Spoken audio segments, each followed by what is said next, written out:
जो power of attorneys 19 अक्टूबर 2019 तक हुई हैं, उनके लिए पीएम उदय में आप अप्लाई कर सकते हैं। अगर किसी आदमी ने 15 गज, 20 गज, 25 गज की प्रॉपर्टी खरीदी है तो वो कैसे रहेगा, उसको ओनरशिप कैसे मिलेगी? शालीमार बाग के साथ कुछ दुर्भाग्य हुआ है कि वहाँ पे बुलडोजर चला, जबकि वहाँ पे पीएम उदय के तहत कन्विंस डीडें हुई थी कुछ प्लॉटों की। 1 करोड़ की आबादी ऐसी है जो कच्ची कॉलोनियों में रहती है, अनऑथराइज्ड कंस्ट्रक्टेड प्रॉपर्टीज पे रहती है। पीएम उदय के अंदर ट्रांसफर कराना ही पड़ेगा। पीएम उदय में कराएं या सेल डीड कराएं, उसके बगैर उनको मालिकाना हक नहीं मिलेगा। वो बाबुओं की मिली भगत से जो गलत काम हुआ, मेरा रेखा जी से दरखास्त है उन बाबुओं के अगेंस्ट भी एक्शन ली जाए जिन्होंने वो कन्वर्जन किया। पीएम योजना के तहत उसका पक्का मालिकाना हक हो जाएगा। मालिकाना हक के अलावा वो अपनी ही प्रॉपर्टी के ऊपर अगर उसको 2 पैसे की जरूरत है तो उसे मिलेगा। पूरी चेन देनी होगी आपको, फर्स्ट ओनर से लेके अब तक की पावर टर्नी और एग्रीमेंट टू सेल की, तब आप अप्लाई कर सकते हैं। और वहाँ का आपका आईडी प्रूफ, कोई भी आधार कार्ड, वोटर कार्ड, जब एक बार एमसीडी ने रेगुलाइज कर दिया उसके बाद ना कोई प्रॉपर्टी को तोड़ सकता है, ना प्रॉपर्टी इलीगल कहलाएगी। जितनी भी प्रॉपर्टीज तोड़ी गई हैं वो गवर्नमेंट लैंड वाली तोड़ी गई हैं, किसी प्राइवेट लैंड वाली नहीं तोड़ी गई। इससे बढ़िया मौका नहीं आ सकता, इसको बिल्कुल मत जाने देना। आपकी प्रॉपर्टी डीडीए की प्रॉपर्टी के रेट्स के इक्विवेलेंट होने जा रही है।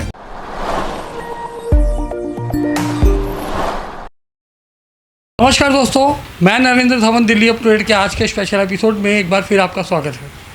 जैसा कि हम सभी जानते हैं कि देश की राजधानी दिल्ली में आजकल एक ज्वलंत मुद्दा है और वो है जीपीए को लेकर जहां दिल्ली सरकार ने सख्त रवैया अपना लिया है, वहीं उसे लेकर दिल्ली की जनता में बहुत बेचैनी है, बहुत बड़ी भ्रांति है और बहुत सारे प्रश्न हैं। हमने अपने पहले एपिसोड में भी देश के जो राजधानी के जो एक बार एसोसिएशन है जो इसी में डील करती है, सब रजिस्ट्रार से डील करती है, इस बार एसोसिएशन के प्रेसिडेंट से हमने बात करवाई थी। आज उन्हीं तमाम मुद्दों को बात करने के लिए हमारे साथ इसी बार एसोसिएशन का पूरा पैनल मौजूद है। एसोसिएशन के प्रेसिडेंट विकास जैन जी, इसी बार एसोसिएशन के कन्वीनर परवीन गर्ग जी और इस बार एसोसिएशन के सेक्रेटरी हैं मनीष चावला जी और आज़ाद सिंह जी एग्जीक्यूटिव मेंबर और गौरव अग्रवाल जी हमारे साथ मौजूद हैं। तो जो कुछ भी आपके प्रश्न थे उन प्रश्नों का उत्तर ढूंढने के लिए हमारे पास वो पैनल मौजूद है, क्योंकि ये जो समस्या है, जो प्रॉपर्टी से रिलेटेड समस्या है, इन प्रश्नों का उत्तर देने के लिए बिल्कुल सटीक पैनल आज हमारे साथ मौजूद है, क्योंकि हमारे प्रश्नों का उत्तर इस प्रश्न के ऊपर इनसे बेहतर कोई नहीं दे सकता। जानने की कोशिश करते हैं कि क्या क्या समाधान निकल सकते हैं, इन समस्याओं से कैसे कम आउट हो सकते हैं। विकास जी, दिल्ली के अंदर 1739 कॉलोनियाँ अनधिकृत हैं, अनऑथराइज कॉलोनी हैं। अब इन कॉलोनियों में रहने वाले कई लोग ऐसे हैं जिन्होंने अपनी प्रॉपर्टी पर जो भी ली है, चाहे वो जड़ से ली है या फ्लोर लिया है, उन्होंने लोन तो ले लिया है और उनको लोन मिल भी जाता है एनबीएस से, और आम आदमी सोचता है कि मुझे लोन मिल गया है तो मेरे कागज़ पक्के हैं। तो लेकिन जब सरकार एक्शन लेने में आती है तो उसका तो पूरी जमा पूंजी चली जाती है। तो इस बारे में क्या कहेंगे, इसमें लीगल रेमेडीज़ क्या बनती है? देखिए, मैं आपके माध्यम से सबसे पहले तो मैं जनता का भी धन्यवाद करूंगा, आपका भी धन्यवाद करूंगा कि जो हमने पहले भी इस मुद्दे पे एक वीडियो बनाई और जनता ने वो बहुत पसंद की और जनरल पावर टर्नी के मुद्दे पे हमें डिटेल से समझाया। आज फिर मैं बता देता हूँ, सरकार ने 1739 कॉलोनियों में से 1511 कॉलोनीज़ के लिए अभी पीएम उदय की स्कीम लॉन्च की हुई है। अब वो पीएम उदय की स्कीम के तहत 1511 कॉलोनीज़ की वो कन्वर्जन कर रही है। अभी आपने क्वेश्चन पूछा कि इनके अंदर लैंड पे लोन मिल जाता है। हमें लोन उन्हीं प्रॉपर्टीज़ पे मिल रहा है जिन पे की सेल डीड करा ली गई है या जिसकी से कन्वर्जन करा लिया गया है। नहीं तो पावर टर्नी के ऊपर कोई लोन मिल रहा है तो कोई प्राइवेट पार्टी लोन दे रही होगी, कोई नेशनलाइज्ड बैंक या रेगुलाइज्ड बैंक इस पे लोन नहीं देगा। अगर कोई एनबीएफसी या कोई प्राइवेट पार्टी लोन दे रही है तो वो लोन इलीगल है और वो as per rules of RBI नहीं है। उस पर आपसे ज़्यादा चार्ज भी करेंगे और आपसे चार्ज करने के साथ साथ जो आपसे रेट ऑफ इंटरेस्ट ले रहा होगा बैंक, वो भी हायर ले रहा होगा। लेकिन जैन साहब कि जो व्यक्ति अगर कभी लोन लेता भी है, प्रॉपर्टी खरीदता है, वो तो सोचता है कि मैं जितना किराया दे रहा हूँ उससे कम तो मेरी किस्त जा रही है। तो ऐसे में उसको कब पता लगेगा कि जो मैं लोन दे भी रहा हूँ वो भी इलीगल है, मेरे मालिकाना हक भी नहीं है? देखिए, मैंने पहली वीडियो में भी आपको बताया था, जो प्रॉपर्टीज़ 24/9/2001 से पहले पावर अटॉर्नी और एग्रीमेंट पे ट्रांसफ़र हुई थी, उनके पास पार्ट परफॉर्मेंस की ओनरशिप है। लेकिन 24/9/2001 के बाद जिनमें एग्रीमेंट टू सेल रजिस्टर्ड नहीं हुआ है, या सिर्फ पावर अटॉर्नी और एग्रीमेंट नोटरी से बनाए गए या अटॉर्नी सिर्फ रजिस्टर्ड कराई गई, उन पे कोई मालिकाना हक नहीं है और उनको पीएम उदय के अंदर ट्रांसफ़र कराना ही पड़ेगा। पीएम उदय में कराएं या सेल डीड कराएं, उसके बगैर उनको मालिकाना हक नहीं मिलेगा। मेरी पहले भी दरख्वास्त की थी कि अटॉर्नीज़ को पीएम उदय के अंदर आप ट्रांसफ़र करा लेंगे। गवर्नमेंट ने एक पूरा सिस्टम बनाया है पीएम उदय का, आप चाहेंगे मैं उनको डिटेल से आपको समझा दूंगा उसको। और वो पीएम उदय के अंदर ट्रांसफ़र जब कराएंगे तो वो उसके बाद उनके नाम कन्विंस डीड हो जाएगी। कन्विंस डीड होने के बाद वो पक्के मालिक हो जाएंगे। तो जैन साहब, शालीमार बाग में हमने देखा कि कई लोगों ने पीएम उदय के अंदर अपने रजिस्ट्री करवा रखी थी, वो डॉक्यूमेंट्स उनके थे पीएम उदय के बाद भी, बावजूद इन सब के भी उनके मकानों पे बुलडोजर चला। देखिए, शालीमार बाग के साथ कुछ दुर्भाग्य हुआ है कि वहाँ पे बुलडोजर चला, जबकि वहाँ पे पीएम उदय के तहत कन्विंस डीडें हुई थी कुछ प्लॉटों की। लेकिन वो कन्विंस डीडें जो हुई, अगर आप उसकी डेप्थ में जाएंगे तो वो कन्विंस डीडें इलीगल तरीके से हुई। वो कन्विंस डीडें गवर्नमेंट लैंड को कन्वर्ट कर दिया गया। उस लैंड में मिली भगत सरकारी बाबुओं की भी थी और पब्लिक ने, उन लोगों ने जो ग्रैब की हुई थी लैंड, उसको कन्वर्ट करा लिया। सरकारी लैंड को अगर आप गलत वे से कन्वर्ट करा लेंगे तब भी वो कन्वर्जन इलीगल है। तो लेकिन वो बाबुओं की मिली भगत से जो गलत काम हुआ, मेरा रेखा जी से दरखास्त है उन बाबुओं के अगेंस्ट भी एक्शन ली जाए जिन्होंने वो कन्वर्जन किया। बात है जैन साहब कि आम आदमी का तो पैसा भी गया, उसकी जगह भी गई, लेकिन जिन बाबुओं ने पैसा लेकर वो सब कुछ किया, उनकी ना तो अकाउंटेबिलिटी बनती है, ना उन पर कोई एक्शन होता है। इसीलिए दिल्ली सरकार ने अभी जो कन्वर्जन है, ये डीडीए से लेके दिल्ली सरकार के पास ट्रांसफ़र हो चुका है अभी जून 2026 से। अभी तक डीडीए के ऑफिसर्स में करप्शन था। उस करप्शन को ख़त्म करने के लिए अब ये स्कीम दिल्ली गवर्नमेंट की रिवेन्यू डिपार्टमेंट देख रहा है। और वो डीडीए ने, क्योंकि मिली भगत से ये गलत काम हुआ था जिसके अंदर कुछ बिचौलिए भी इन्वॉल्व थे, प्रॉपर्टी डीलर्स भी इन्वॉल्व थे, जिन्होंने गलत तरीके से कन्वर्जन्स करा लिए और वो गवर्नमेंट लैंड के कन्वर्जन्स कन्विंस डीडें उन्होंने कर दी, इसीलिए वो तोड़ी गई। और मैं समझता हूँ सरकार उस पर, उन अफसरों के अगेंस्ट भी कोई ना कोई एक्शन जरूर लेगी। अगर नहीं लिया है तो मेरी दरखास्त है आपके माध्यम से कि उन अफसरों के खिलाफ भी एक्शन लेना चाहिए, क्योंकि ताकि भोली भाली जनता को कोई गलतफहमी ना हो और वो उन लैंड्स को ना खरीदे। तो कोई ऐसा पोर्टल है कि जैसे मैंने पीएम उदय के अंदर करवा लिया अपना पेपर ट्रांसफ़र, तो कोई ऐसा पोर्टल है आम आदमी लॉगिन करे, देख ले, या किसी की रजिस्ट्री हुई है तो उसको कम से कम एश्योरेंस हो जाए कि सरकार के इस पोर्टल पे मेरा नाम है, मैं सेफ हूँ। बिल्कुल, पीएम उदय का एक पूरा पोर्टल बना हुआ है जो अब दिल्ली सरकार के अंडर है। उस पीएम उदय के पोर्टल पे आप लॉगिन करेंगे, पहले अपना फ़ोन नंबर, ईमेल आईडी अपना लॉगिन करने के बाद प्रॉपर्टी डिटेल्स एंटर करेंगे। फिर एक जीआईसी, एक एजेंसी है जो आपके यहाँ पे विज़िट करेगी, आपकी प्रॉपर्टी को लॉन्गिट्यूड लैटिट्यूड निकाल के पूरा उसका लोकेशन निकालेगी। उसके बाद वो प्रॉपर्टी पे आपके डॉक्यूमेंट्स, लेकिन इसमें कुछ हर्डल्स भी हैं। लाइक मैं आपको बता दूं, आपकी ओनरशिप जो गवर्नमेंट आज कहती है कि आपका वहाँ पे कब्जा 1 जनवरी 2015 से पहले होना चाहिए।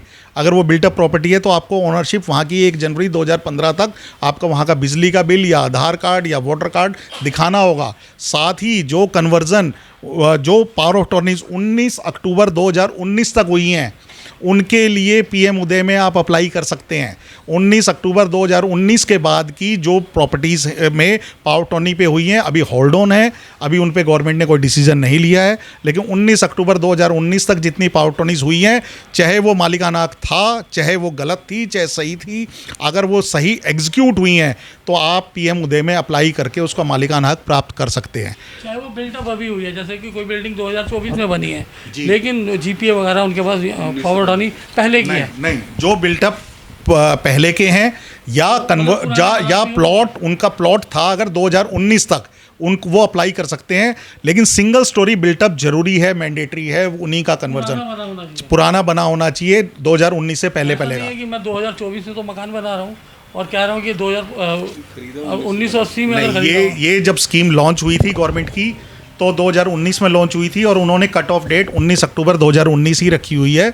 उस 19 अक्टूबर 2019 तक ही फर्स्ट फेज़ में कन्वर्जन हो रहे हैं। उसके बाद के जितने ट्रांसफर्स हैं उनको अभी होल्ड ऑन रखा हुआ है। मे बी लेटर ऑन उसके लिए कोई स्कीम आए, लेकिन अभी जो स्कीम है 19 अक्टूबर 2019 तक के पावर ऑफ टॉर्नीज के ऊपर स्कीम है ये पीएम उदय की। इसके अंदर मैं आपको लिस्टेड डॉक्यूमेंट्स बता देता हूँ जो जो आपको चाहिए।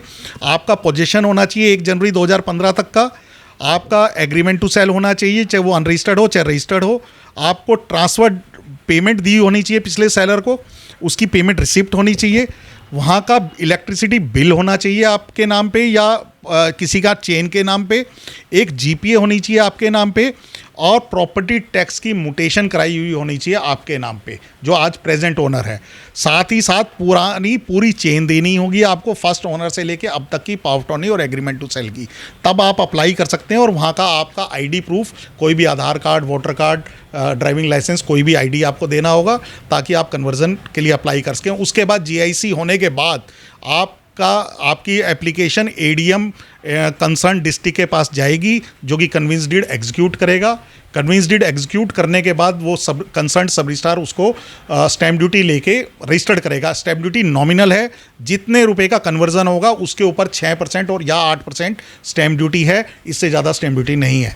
सो वो कन्वर्जन भी जैसे किसी का 5,000 रुपये है, किसी का 10,000 रुपये है, किसी का 20,000 रुपये है, उसके ऊपर 6% ड्यूटी लगनी है, ना कि सर्कल रेट पे। इसलिए कोई पब्लिक गलतफहमी में ना रहे कि कोई भी कन्वर्जन के अंदर सर्कल रेट यूज़ नहीं होगा। सर्कल रेट जब लगेगा जब आप उस प्रॉपर्टी को कन्वर्जन के बाद बेचेंगे, तब मार्केट वैल्यू पे जो सर्कल रेट गवर्नमेंट का है उसके ऊपर ड्यूटी देनी होगी। आज सर्कल रेट पे कोई ड्यूटी नहीं देनी है। दिल्ली वाले कितने पेपर्स, अभी पीछे जनगणना के पेपर्स दिखाए दिए, फिर एसआईआर है, अब ये टाइम बाउंड कितना रहेगा? देखिए, सरकार ने अभी जो स्कीम लॉन्च की हुई है उसकी लास्ट डेट भी दी हुई है 31 अक्टूबर 2026 के बाद स्कीम में अभी आप अप्लाई नहीं कर सकते, लास्ट डेट दी हुई है। मे बी कि वो स्कीम बाद में एक्सटेंड कर दे या नहीं कर दे, वो लेटर ऑन बात है। इसके लिए हालांकि गवर्नमेंट ने 45 डेज़ का टाइम पीरियड दिया हुआ है कि जिस दिन आप अप्लाई करके आपके डॉक्यूमेंट्स पूरे हो जाएंगे उसके 45 डेज़ के अंदर अंदर आपकी कन्विंस डीड बन जाएगी। लेकिन मेरा आपसे के माध्यम से सरकार से दरखास्त है, इस पर रेगुलर वॉच रखे, कैंप्स लगाए, हमारे जैसे प्रोफेशनल्स को भी इन्वॉल्व करे, बार्स को इन्वॉल्व करे ताकि लोगों में जागरूकता आए और वहाँ पे उनके पेपर्स को पूरा कराया जा सके। कोई एजेंसीज़ अपॉइंट की जाएं, ऐसी प्राइवेट एजेंसीज अपॉइंट की जाएं, गवर्नमेंट एजेंसी अकेली नहीं कर सकती। 1511 कॉलोनीज़ में प्राइवेट एजेंसीज एडवोकेट्स को अपॉइंट किया जाए कि वो उनके पेपर्स को, डॉक्यूमेंटेशन को वेरीफाई करके सबमिट करें। जब एक एडवोकेट सबमिट करेगा डॉक्यूमेंट्स को तो वो उसमें पूरे कंप्लीट होंगे, जिससे कि कन्वर्जन होने में आसानी होगी। अभी गवर्नमेंट का टाइम पीरियड 45 डेज़ का है कन्वर्जन करने का। जैसा साहब, अभी एक मुख्य सवाल अभी बात में निकला है कि मान लो किसी के पेरेंट्स की प्रॉपर्टी है और वो जीपीए में हुई है, 1980 की प्रॉपर्टी है, वो अभी वो पेरेंट्स है नहीं, अब वो आगे बच्चों को करवाने के लिए क्या करना पड़ेगा? उनको अगर पेरेंट्स की डेथ हो गई है तो अपनी फैमिली के अंदर वो रेलिक्विशमेंट डीड कराएं, या रेलिक्विशमेंट डीड नहीं कराना चाहते, सारे मेंबर्स अपने नाम कन्वर्जन कराना चाहते हैं अगर, तो वहाँ पे सर्वाइविंग मेंबर सर्टिफिकेट अपने नाम बनवाएं और जितने मेंबर्स हैं वो सबकी तरफ से अप्लाई कर सकते हैं, क्योंकि उनकी प्रॉपर्टी 19 अक्टूबर 2019 से पहले की परचेज्ड है, इसलिए वो प्रॉपर्टी उसमें फॉल करेगी। लेकिन जो प्रॉपर्टी 19 अक्टूबर 2019 के बाद की परचेज्ड है वो उसमें फॉल नहीं करेंगी। साथ ही अभी एक क्वेश्चन आपने हमारे आज़ाद सिंह जी से पूछा था कि कोई फ्लोर पे अगर है तो उसके उसने कन्वर्जन करा लिया तो उस पर क्या लीगल एक्शन हो सकता है, कल को अनऑथराइज में ना आए वो। सरकार ने इस कन्वर्जन के साथ साथ एक और आपके माध्यम से बता रहा हूँ स्कीम लॉन्च की हुई है, इसी से कनेक्टेड स्कीम है, एमसीडी की स्कीम है वो। एमसीडी के सुगम पोर्टल पे आप जाएंगे तो आप कन्वर्जन कराने के बाद वहाँ पे अप्लाई कीजिए सुगम पोर्टल पे, आप अपनी प्रॉपर्टी को वहाँ पे रेगुलाइज भी करा सकते हैं, जो कि वहाँ पे जेई आर्किटेक्ट प्रॉपर्टी को विजिट करेगा, प्रॉपर्टी की स्ट्रेंथ चेक करेगा और उसके बाद उसका मैप बना के और उस प्रॉपर्टी को रेगुलाइज कर देगा। और जब एक बार एमसीडी ने रेगुलाइज कर दिया उसके बाद ना कोई प्रॉपर्टी को तोड़ सकता है, ना प्रॉपर्टी इलीगल कहलाएगी, ना प्रॉपर्टी को कोई गवर्नमेंट लैंड कराएगी, क्योंकि वो नक्शा उसी का रेगुलाइज होगा जो गवर्नमेंट लैंड पे नहीं होगी और जो प्रॉपर्टीज़ प्राइवेट प्रॉपर्टीज़ पे होंगी। इसलिए सबसे माध्यम से ये है कि सबसे पहले कन्वर्जन कराएं और उसके बाद उसको अगर मैप बनवा के उसको रेगुलाइज भी करा लें तो आपकी प्रॉपर्टी सोने पे सुहागा हो जाएगी। सर एमसीडी तो नक्शे पास करती ही नहीं, और बनी हुई प्रॉपर्टी है वो नक्शा कैसे पास करेगी? नहीं, नक्शा नहीं पास कराना। पीएम उदय के तहत ही एक नई लॉन्चिंग हुई है अभी जून 2026 में। इसका नाम है regulation of residential plots under PM Uday scheme.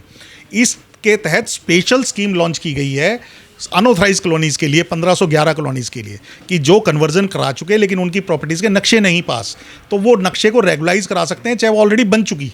उनके लिए स्पेशल स्कीम है। जो ऑलरेडी प्रॉपर्टीज़ बनी हुई हैं उन प्रॉपर्टीज़ के लिए as it is where it is basis पे सिर्फ नक्शा सबमिट करना है। आर्किटेक्ट की पैनल की पूरी, आर्किटेक्ट का एक पैनल है, वहाँ से आर्किटेक्ट को आप हायर कीजिए, नक्शा बनवाइए, सबमिट कीजिए और आपका ऑनलाइन ही रेगुलाइजेशन हो जाएगा। सिर्फ आपकी प्रॉपर्टी गवर्नमेंट लैंड पे नहीं होनी चाहिए, गवर्नमेंट लैंड से बाहर नहीं होगी तो आपका कैसे भी बना हुआ हो नक्शा, बगैर नक्शे के बना हो, कैसे भी बना हो, 4 मंजिल तक का जो नक्शा होगा वो आपका वहाँ पे अप्रूव हो जाएगा। तो इसमें दिल्ली की कौन कौन सी इलाके, कौन कौन सी बस्तियाँ और कौन कौन सी कॉलोनी आने वाली हैं, थोड़ा इस पे हम थोड़ा ब्रीफ चाहेंगे। देखिए अभी जो शुरू में फर्स्ट फेज़ में गवर्नमेंट ने पीएम उदय के तहत 1511 कॉलोनीज़ की हैं, उसमें आपकी वेस्ट दिल्ली से लेके जितनी जनकपुरी से आगे की कॉलोनीज़, उत्तम नगर, नवादा, नजफगढ़ तक की कॉलोनीज़ हैं।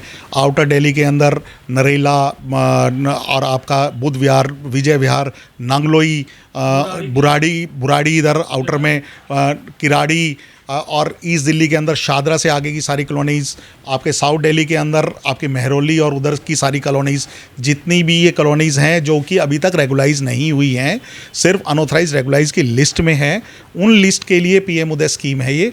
और उनके लिए ये सुनहरा मौका है। मैं कहूँगा, मैं एक बीइंग ए एडवोकेट आपको ये सजेस्ट करूँगा, इससे बढ़िया मौका नहीं आ सकता, इसको बिल्कुल मत जाने देना। आपकी प्रॉपर्टी डीडीए की प्रॉपर्टी के रेट्स के इक्विवेलेंट होने जा रही है। आज तक आपको लोन नहीं मिलता था, मालिकाना हक नहीं मिलता था, फैसिलिटीज़ नहीं मिलती थी। इसके बाद आपके पास सारे राइट्स होंगे। आप कोर्ट में जाके अपने यहाँ फैसिलिटीज़ भी करवा सकते हैं, बिजली, पानी, सीवर, सड़क, जो गवर्नमेंट नहीं देती थी अभी तक, आपका राइट होगा उसके बाद सब कुछ करवाना। जब आप एक बार उसको रेगुलाइज करा लेंगे और एमसीडी में आपकी रजिस्टर्ड हो जाएगी तो आपका राइट है वहाँ पे सब कुछ करवाना। इसलिए इससे सुनहरा मौका नहीं हो सकता। मेरा एक मानना है कि आने वाले वक्त में आपकी प्रॉपर्टी 3 से 4 गुना होने जा रही है, लेकिन वही होगी जो कन्वर्जन करा लेगा वक्त पे। अगर वो नहीं कराएगा और अपना पीछे छूट गया तो वो प्रॉपर्टी पीछे रह जाएगी, और उसको कन्वर्जन अपना वक्त पे और विद इन टाइम लिमिट कराएं। इसका जो डेमोलिशन ड्राइव चल रही है वो किन प्रॉपर्टीज़ पे चल रही है? देखिए, आदरणीय मुख्यमंत्री श्रीमती रेखा गुप्ता ने जो अनाउंसमेंट की है पावर ऑफ टॉर्नीज़ के ऊपर, देखिए दिल्ली के अंदर तकरीबन 1 करोड़ की आबादी ऐसी है जो कच्ची कॉलोनियों में रहती है, अनऑथराइज्ड कंस्ट्रक्टेड प्रॉपर्टीज़ पे रहती है।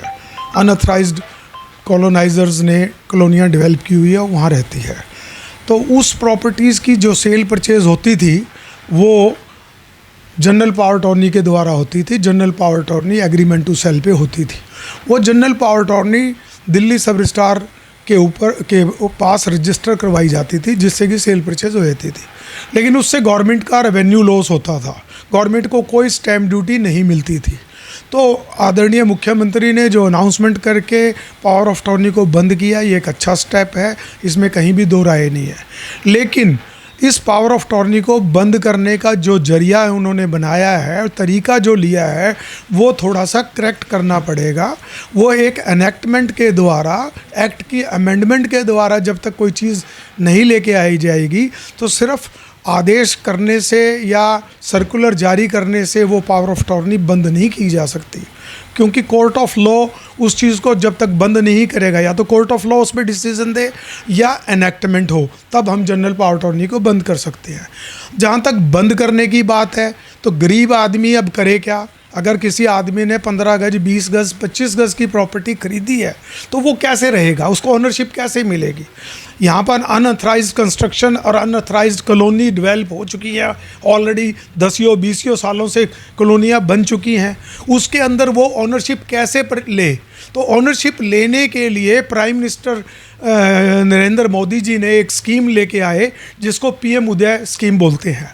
अब उस स्कीम को तो लागू कर दिया, लेकिन वो प्रॉपरली इम्प्लीमेंट नहीं हो पा रही है, क्योंकि उसके अंदर इतनी ज़्यादा कॉम्प्लिकेशन है कि एक लेमैन जो दिहाड़ीदार मजदूर है, जो छोटी सी फैक्ट्री में काम करता है, जो 1,500 रुपये पर डे कमा पाता है, जिसको पढ़ना लिखना नहीं आता है, वो कैसे उस प्रॉपर्टी को पीएम उदय में अपने प्रॉपर्टी को कन्वर्ट कराए?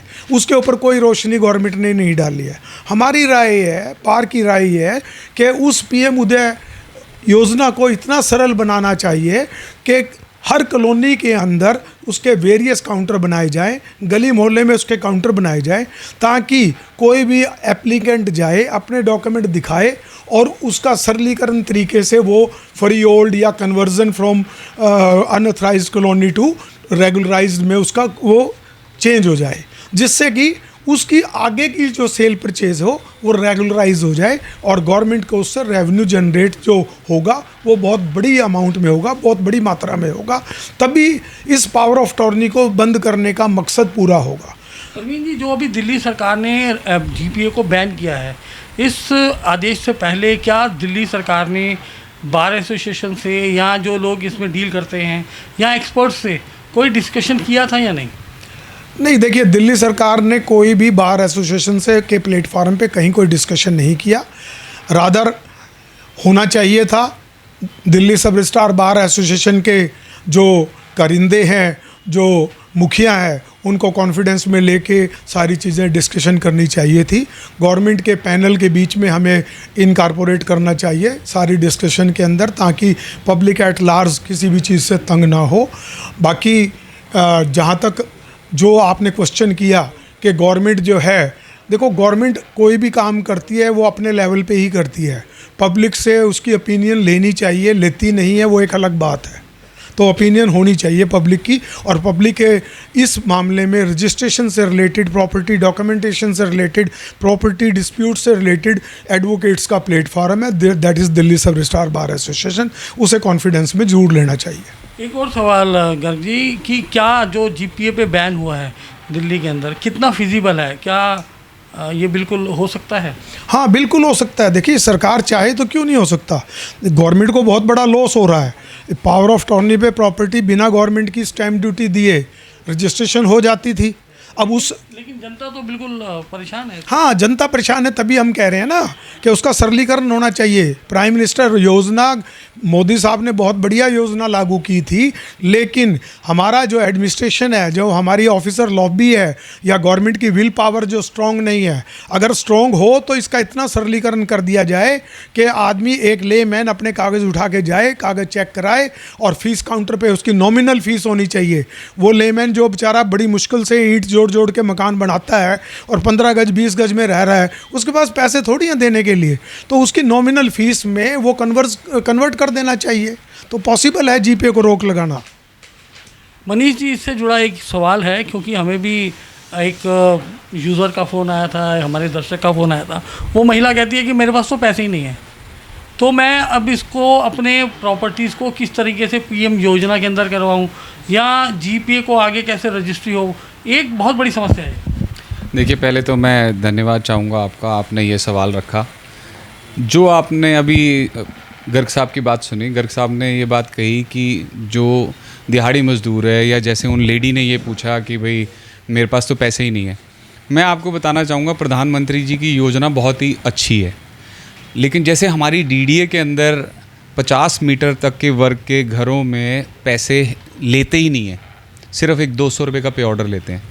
तो मैं ये अपील करना चाहूँगा कि ऐसे ही इसमें सिमिलर चीज़ होनी चाहिए। 50 मीटर तक 10 गज हो, 15 गज हो, 20 गज हो, 50 गज हो, उसमें पैसे होने नहीं चाहिए। अब 200 रुपये का जो पे ऑर्डर है वो एक बहुत ही नॉमिनल सा फ़ीस है, और मेरे हिसाब से वो अगर कर देते हैं तो हर बंदा, और जो काउंटर्स हैं उनका इजी एक्सेस कर दें।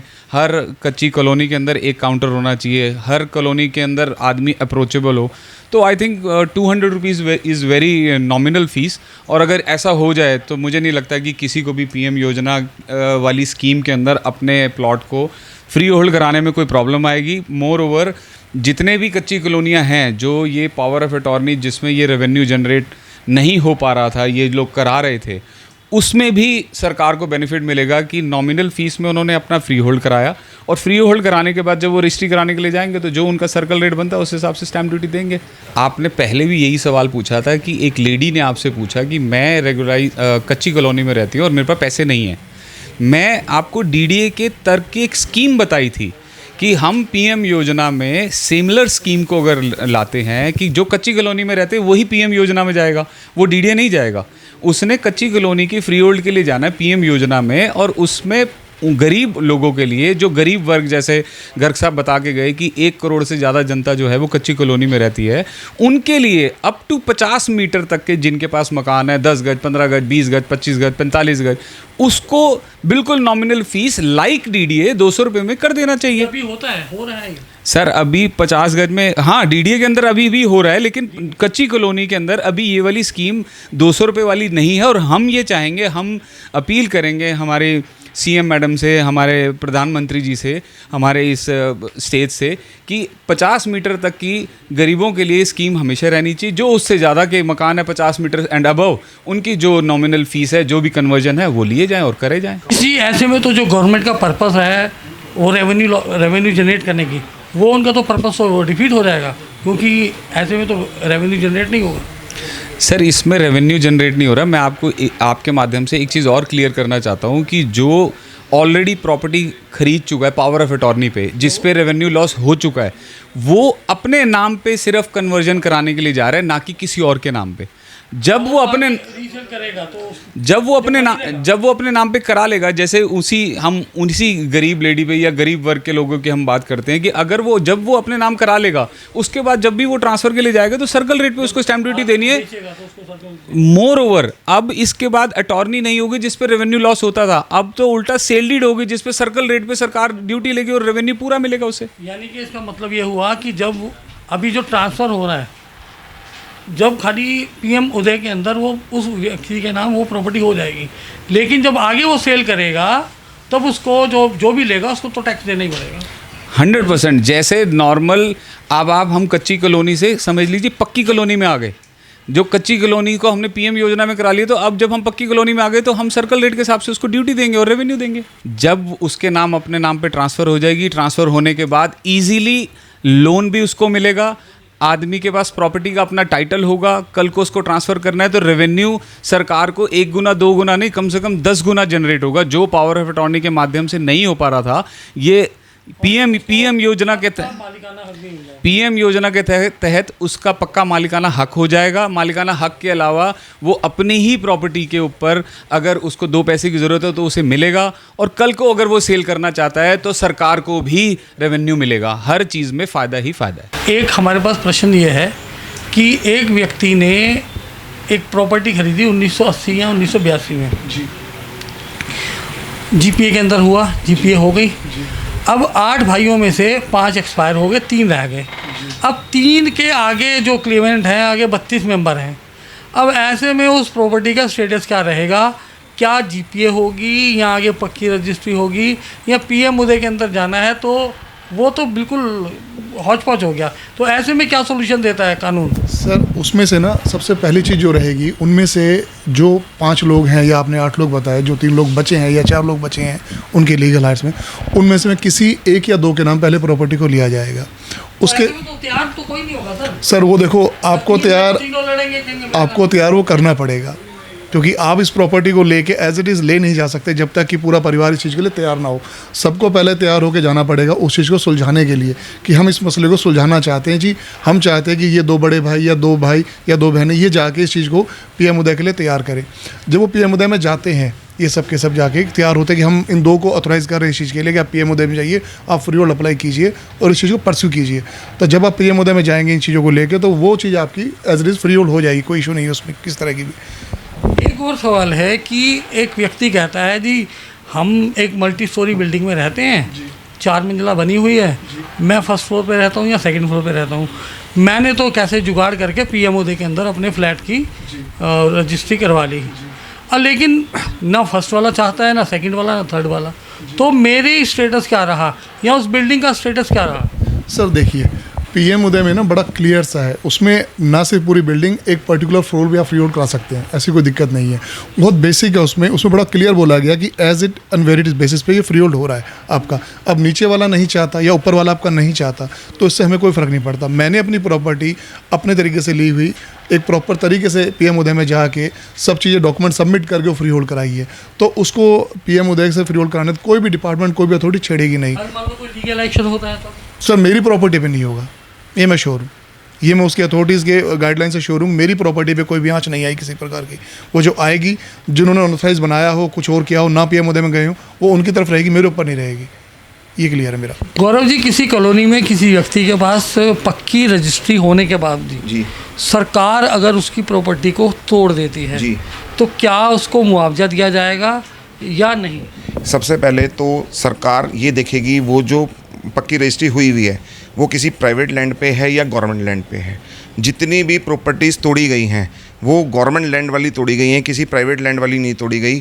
कोई जो मान लो अनऑथराइज रेगुलराइज कॉलोनीज भी थी उसके ऊपर भी है और वो गवर्नमेंट लैंड पे है तो तोड़ी गई है। नहीं गौरव जी, हमने ना बहुत सारी जगह देखा है, जब ड्राइव चली है तो जो ड्राइव एक्शन लेने वाले आए हैं वो खसरा नंबर 2 के बदले खसरा नंबर 3 में एक्शन ले लिया। अब वो जब बात आगे गई तो कहते हैं जी ये तो एक्शन 2 में होना था, 3 में हो गया। वो एक्चुअल में गवर्नमेंट सर्वे करवाती है जी, जो भी नीचे डॉक्यूमेंट बनते हैं वो जो पार्टी आगे सर्कुलेट डॉक्यूमेंट करती है या खसरा नंबर बताती है उसी के अकॉर्डिंग डॉक्यूमेंट तैयार होते हैं। सरकार का उसमें कोई दोष नहीं है। सरकार ने सिर्फ और सिर्फ जो गवर्नमेंट लैंड पे जो प्रॉपर्टियाँ बनी हुई थी सिर्फ उसी को डैमोलिश किया है, किसी भी और प्रॉपर्टीज़ को बिल्कुल भी टच नहीं किया है। जिन लोगों ने कब्जा कर रखा था उस कब्जे को वहाँ से हटाया गया है, इसके अलावा कुछ भी नहीं किया गया। आमतौर पर हमने ये देखा है कि जहाँ पर भी डेमोलिशन एक्शन होता है लोग कहते हैं कि हमारे पास जीपीए है, हमारे पास बिजली का बिल है, पानी का बिल है, आधार कार्ड है, वोटर कार्ड है, बावजूद इसके भी उनकी प्रॉपर्टी को तोड़ दिया जाता है। सबसे पहले तो मैं आपको बताना चाहूँगा जीपीए पे कभी किसी को कोई मालिकाना हक नहीं मिलता। उस सुविधाएं तो देती है सरकार। सुविधाएं क्या है? पानी, बिजली का बिल है, बिजली का बिल तो आप किसी मंदिर पे या किसी पोल पे भी अगर लगवाने तो उनको तो क्या नाम अपना, अगर आप यूटिलिटी यूज़ कर रहे हैं तो उनको तो सिर्फ चार्जेस लेने से मतलब है कि भाई उसका कहीं मिसयूज़ ना हो। उन्होंने आपको कोई ओनरशिप राइट नहीं दिए, उन्होंने सिर्फ और सिर्फ ये कहा है कि क्या नाम अपना भाई आप इसका यूज़ करो और आप इसको बिल को पे करो, ठीक है। इसी तरीके से एमसीडी भी अगर हाउस टैक्स ले रही है तो वो पीपीओ करके लेती है, यानी कि present property occupier, not a present property owner. तो ये कहीं जाती नहीं है जनता के साथ? जनता के साथ जाती नहीं है, जनता ने खुद जाती की हुई है। जनता ने ज़बरदस्ती इंक्रोचमेंट की हुई है। सरकार सिर्फ और सिर्फ को हटा रही है कि भाई क्या नाम अपना कम से कम ये क्लियर हो जाए कि भाई कौन सी तो प्राइवेट लैंड है और कौन सी गवर्नमेंट लैंड है, उसको बाइफरकेट करने की सरकार कोशिश कर रही है। सिर्फ जो लोग इलीगल रह रहे हैं, इलीगल इंक्रोचमेंट कर रखा है, सिर्फ उसी को तोड़ा गया है और किसी भी चीज़ को उन्होंने टच नहीं किया है भी किसी भी। एक किसी के पास 1986 में डीडीए की अलॉटमेंट है, डबल स्टोरी अलॉटमेंट है, ठीक है, लेकिन जो फर्स्ट फ्लोर वाला है हाँ। वो अपने ऊपर एनक्रोचमेंट कर लेता है, ठीक है, एक आधा फ्लोर बना के और उसको फिर दोबारा से उसको विद रूफ राइट बेच देता है। ठीक है। तो ये कितना लीगल है और कितना इलीगल है? देखिए, गवर्नमेंट ने जो डबल स्टोरी फ्लैट्स भी बना के दिए हैं जिसके अंदर ग्राउंड फ्लोर की अलॉटमेंट अलग है, फर्स्ट फ्लोर की अलॉटमेंट अलग है, डीडीए ने कहीं भी रूफ राइट्स आपको कहीं भी मेंशन करके नहीं दिया है। जो उसके ऊपर जो भी क्या नाम अपना मान लो उसने फर्स्ट फ्लोर के ऊपर सेकंड फ्लोर, थर्ड फ्लोर और बाकी अदर फ्लोर कंस्ट्रक्टेड कर लिए हैं, वो टोटली इलीगल हैं, ठीक है। वो उसके ऊपर के राइट्स सारे गवर्नमेंट के पास हैं। लेकिन यहाँ क्या है, मार्केट के अंदर ट्रेंड है, लोग बना भी रहे हैं और बिक भी रहे हैं और लोग खरीद भी रहे हैं वो, लेकिन गलत है ये। टारगेट तो इसका मतलब ये भी हो सकता है, ये बिल्कुल हो सकता है जी। एक बार अभी कुछ टाइम पहले वसंत कुंज के अंदर भी ऐसी कोई ड्राइव चली थी, लेकिन क्या नाम अपना फिर वो पॉलिटिकल प्रेशर के अंदर वो उसको फाइल को दबा दिया गया कि भाई जब गवर्नमेंट के फर्स्ट फ्लोर तक के अलॉटमेंट दिए, इसका मतलब राइट तो गवर्नमेंट का है ना, ऊपर का आपको कहीं लिख के नहीं दिया तो आप दिखाइए कहाँ है आपके पास राइट। उनके पास, पब्लिक के पास जवाब नहीं है आज की डेट के अंदर क्या नाम अपना, लेकिन बन भी रहे हैं, बिक भी रहे हैं। गवर्नमेंट को इसके ऊपर रोकथाम लगानी चाहिए, क्योंकि कल को क्या है, आबादी कच्ची कॉलोनी के अंदर जैसे मान लो किसी के पास जीपीए आज है और वो उसे कन्वर्ट नहीं करा पाया, वो इधर मूव करेगा, भाई डीडीए के अंदर मूव करेगा। डीडीए के अंदर मूव करने के अंदर ये होगा कि फिर वो एनक्रोचमेंट बढ़ेगी, फिर लोग वाकई एक फ्लोर एक्स्ट्रा बढ़ा के और उसको बेचेंगे, फिर क्या नाम अपना गवर्नमेंट तोड़ेगी तो फिर ये कहेगी जनता के साथ जाती हो रही है। नहीं तो इस तरह की प्रॉपर्टी के पेपर्स जीपीए के अंदर कैसे हो जाते हैं? रजिस्टर हो जाते हैं जीपीए में, तो ये तो जो रजिस्टर कर रहे हैं उस प्रॉपर्टी के पेपर्स को, तो उनको देखना चाहिए ना। सर ऐसा ना, देखिए रजिस्ट्रेशन एक्ट में सब रजिस्ट्रार के पास सिर्फ क्या पावर है, उसको टाइटल देखने की भी पावर नहीं है। वो तो क्या है, जितना पोर्शन आपने उसके अंदर रजिस्ट्री के अंदर लिख कर दिया है उसके अंदर वो ये देखता है कि भाई दोनों पार्टीज़ क्या नाम अपना अवेलेबल हैं, मेंटली साउंड है, स्टैम्प ड्यूटी प्रॉपर है, विटनेस प्रेजेंट है, ठीक है। उसके अलावा उसका थर्ड क्वेश्चन कुछ भी नहीं है। उसके बाद टाइटल देखने की पावर ही नहीं है कि आपके पास आप बेच क्या रहे हो या कहाँ से आया, कैसे आया। मतलब कानून के अंदर सरकार को अगर इन सब चीज़ों से बचना है तो सबसे पहले एक्ट में अमेंडमेंट करनी पड़ेगी, रजिस्ट्रेशन एक्ट में। तब उसके बाद ये ऑर्डर वगैरह जो ये सर्कुलर वगैरह टाइम टू टाइम आते हैं, इनका कहीं ना कहीं लोग बाग हाई कोर्ट सुप्रीम कोर्ट से इसका तोड़ ले आते हैं। लेकिन क्या नाम अपना जब अगर अमेंडमेंट होगी एक्ट के अंदर तो इसका तोड़ नहीं होगा। क्या नाम अपने इसका कम से कम एक सिंप्लीफाइड प्रोसीजर निकलेगा कि आम जनता को हमेशा राहत मिलती रहे। तो ये था आज का हमारा कार्यक्रम, जिसमें हमने बताने की कोशिश की कि जो जो जनता के मुद्दे थे, जो जो सवाल थे, हमने इन पैनल से पूरा डिस्कशन किया और आपके सामने उन समस्याओं का समाधान भी रखा। हालांकि भले ही अभी लग रहा हो कि दिल्ली की जनता को कि अभी उन पे मुसीबतों का पहाड़ टूट पड़ा है, कि अभी उनको पीएम उदय के अंदर जाना है या जीपीए बैन हो चुकी है, रजिस्ट्री के लिए पैसे कहाँ से लाएंगे। लेकिन इन तमाम असुविधाओं के बाद भी, इन तमाम परेशानियों के बाद भी आने वाला भविष्य सुखद होने वाला है। जैसा कि इस पैनल डिस्कशन में बात निकल कर आई है कि थोड़े से टाइम के बाद अगर वो इन चीज़ों को पूरा रेगुलराइज कर लेते हैं तो उनको तमाम समस्याओं से निजात मिल सकती है। उम्मीद करते हैं कि आपको आपके क्वेश्चंस के आंसर मिल गए होंगे, या आपकी और जो भी क्वेरी हो तो आप हमें कमेंट बॉक्स में आप ज़रूर बताएं, क्योंकि आपके प्रश्न ही हमारा संबल होते हैं और हम इन पैनल से डिस्कशन करके कोई ना कोई हल लेकर आते हैं। फिलहाल के लिए उतना ही, शीघ्र मिलते हैं नए एपिसोड के साथ। मैं नरेंद्र धवन, दिल्ली अपडेट के लिए। जय हिंद, जय भारत।